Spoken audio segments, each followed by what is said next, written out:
বাজার। আমাদের এবারের থিম সতীর দেহত্যাগ ও শক্তিরূপিণী দেবী দুর্গা। আয়োজনে ও সার্বিক সহযোগিতায় জগদল সার্বজনীন দুর্গাপূজার সকল সদস্যবৃন্দ ধন্যবাদ।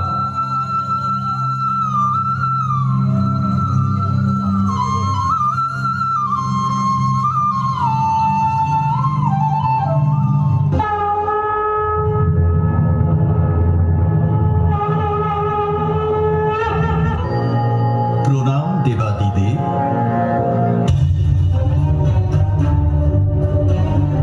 আর বেশি সময় নেই দেব, সতী এখনো প্রস্তুত নয়। যে পরিণাম আমরা পেতে চাই তার জন্য শীঘ্রই কিছু করতে হবে। সতী খুব শীঘ্রই তার সাধনা আরম্ভ করবে না?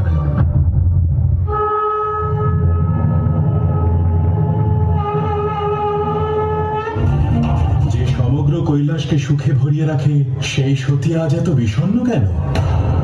সতীর নয়, এ একজন কন্যার দুঃখ। পিতাশ্রী এমন কি করে করতে পারেন দেব?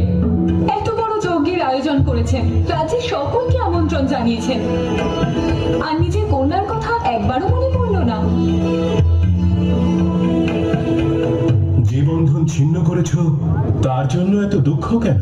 আমি এই জন্য দুঃখী নই শ্রীনারায়ণ যে আমার পিতা আমাকে উপেক্ষা করেছেন। আমার দুঃখের কারণ হলো ত্রিদেবের এক অন্যতম অংশ আমার স্বামীকে আমন্ত্রণ না জানিয়ে পিতা ওনাকে অপমান করেছেন। আমন্ত্রণ তো তাকেই জানানো হয় সতী, যাকে ব্যক্তি পছন্দ করে। প্রজাপতি দক্ষ যখন আমায় পছন্দ করেন না, তখন আমার অপমান কিসে? কিন্তু এ তো আমার অপমান দেব। আমি ওনার কন্যা, ওনার রক্ত, আর আপনি আমার স্বামী। ওনাকে যেমন পিতা বলে গ্রহণ করেছি, ওনারও আপনাকে আমার স্বামী হিসেবে গ্রহণ করতে হবে। আর উনি যদি তা না করেন তাহলে ওনাকে বাধ্য করবো আমি। চলুন মহাদেব, আমাদের সেই যজ্ঞে যেতেই হবে। তুমি তোমার পিতার সহিত সাক্ষাৎ করতে চাও, কিন্তু এই যজ্ঞ প্রজাপতি দক্ষ করছেন। বিনা নিমন্ত্রণে কোথাও যাওয়া তোমাকে শোভা পায় না সতী। আপনি আমার সাথে থাকলে সমস্ত কিছু শুভদেব। একজন কন্যার তার পিতার গৃহে যাওয়ার জন্য নিমন্ত্রণের কোনো প্রয়োজন নেই।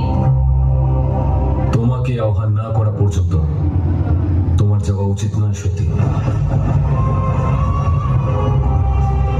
আপনি না যেতে চাইলে আমি আপনাকে বাধ্য করব